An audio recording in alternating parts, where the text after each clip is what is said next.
careless, ignorant, unprepared?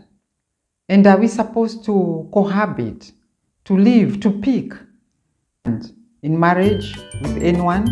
No. God is very clear in the Old Testament and even in the New Testament. Welcome. Now, as we look at the New Testament and of course the Old Testament, one sure thing that comes is that we worship a God who is strict, a God who is precise.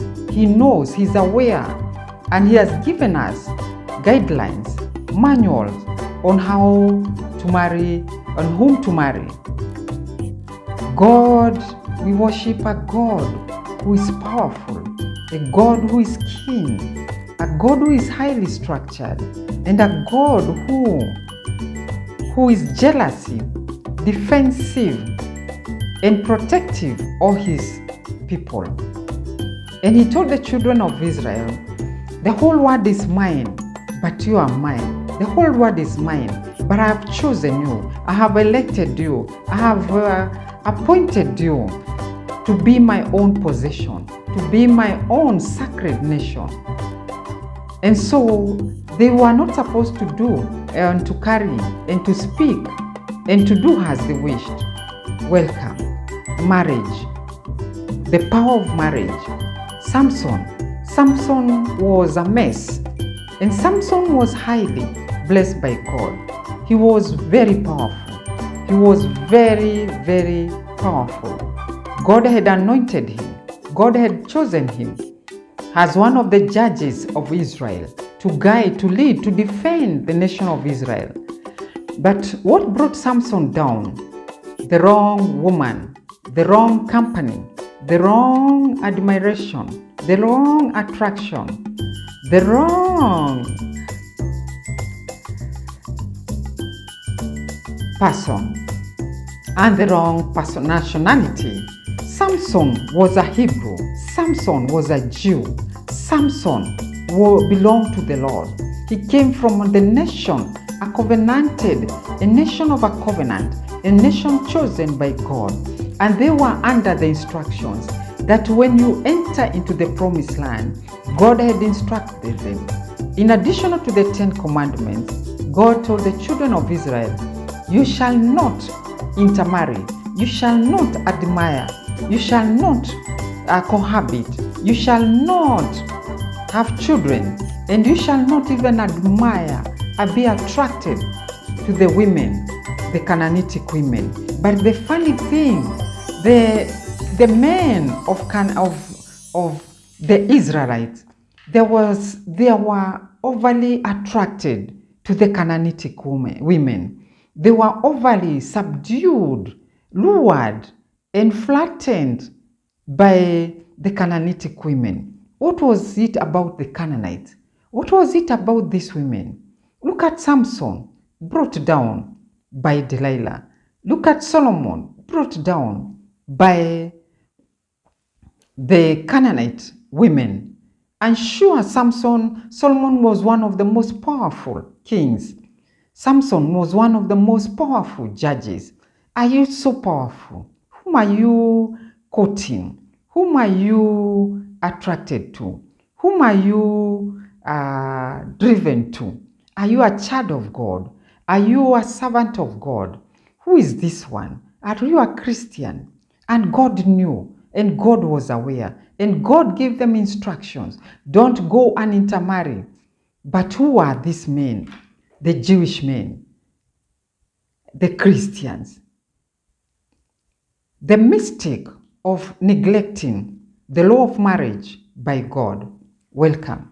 And now, as I finish, we draw the example from Genesis chapter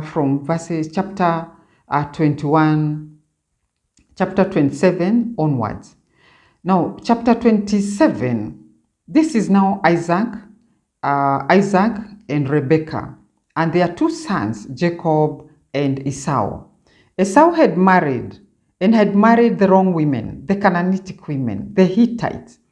And Rebekah, the mother, was so devastated, horribly, disappointed, and she was dead sick because of her son Esau marrying from the wrong people, the wrong nationalities, the wrong women, the Hittites, the Canaanites, the pagans.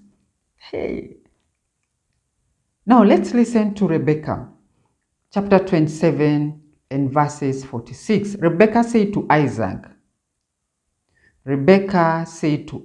the husband, I am sick and tired of Esau's foreign wives. If Jacob also marries one of these Hittite women, I might as well die. Hey. I might as well die. This is Rebecca lamenting. Had they informed, had they instructed, had they warned their son Esau? From the reading, no, they had not. They had not coached. They had not exposed. They had not instructed. They had not guided their son Esau. Lucky enough, Jacob received the instructions and he did it on time. And so Rebecca and Isaac were keen, and they tell Jacob not to repeat the mistake of what Esau had done. Verse 6, that is chapter 28. Esau learned that Isaac had blessed Jacob, his brother, and sent him away to Mesopotamia to find a wife. Mesopotamia was the land between the two rivers, the Fertile Crescent, a beautiful, a fertile, a good, and a very attractive area. The river Euphrates was a major river, and also Tigris.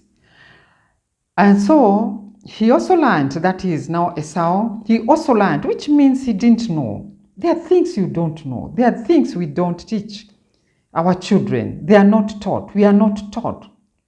And therefore, it's the duty of the parents to teach, to upload down to their children, and to inform and to guide and correct them, and do it on time. Because Esau here, he didn't know. And so Esau also learned that when Isaac, his father, blessed him, that is brother Jacob, he commanded Jacob not to marry a Canaanitic woman. Esau also found out that Jacob had obeyed his father and mother and had gone to Mesopotamia. Esau then understood that his father Isaac did not approve of the Canaanite women. So it means Esau married without knowing, married without being informed, married wrongly. And it also affected him, and it had affected the mother Rebecca, because Rebecca says, and I will die if my other son Jacob marries these Canaanitic women. They are horrible, they are bad, they mislead, they steal, they introduce other gods to our people, and it's against our culture. That is what Rebecca was saying. So he went, this is now Esau, he went to Ishmael, son of Abraham, and married his daughter. It is the duty of the parents to guide, to teach, to warn the children of the repercussions of entering into the wrong marriage. It is wrong, it's unbiblical, and it's a Christian to ignore, to let go of what our children and the children should go and should follow. If Esau had been taught, he wouldn't have married the wrong women. And that's why Rebecca is saying, and she's lamenting. And it was miserable for her, and even to the husband, Isaac, when their son Esau married and had married the Hittites or the Canaanitic women.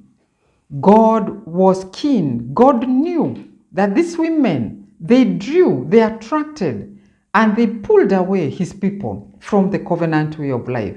In addition, they introduced them to other gods. And God was careful. God was very keen. He instructed, he guided, And he forbade the children of Israel from ever intermarrying with the Canaanites.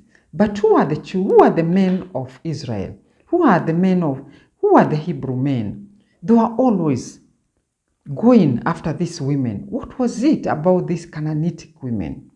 Why? Not once or twice, but it almost became a tradition for the men of Israel to marry from very destructive and very destructive and very influential women, because even Ahab marries Jezebel, and Jezebel was powerful. Jezebel was mad. And Jezebel, she did anything and all she could within her powers to draw away Ahab from the true worship, and from not even from the true worship, because to Jezebel, that was her God. But Ahab knew the dangers, the evil, the limit, the red lines that were there. But what did he do? He went ahead and he married Jezebel. And Jezebel, she swore, she campaigned, she fought and ensured that Ahab's God, Ahab's religion, Ahab's faith was smashed. And because of Jezebel, the life of Ahab was never the same. Even he lost not only his family, but all the male children that were to be born in Ahab's family because of what Jezebel did.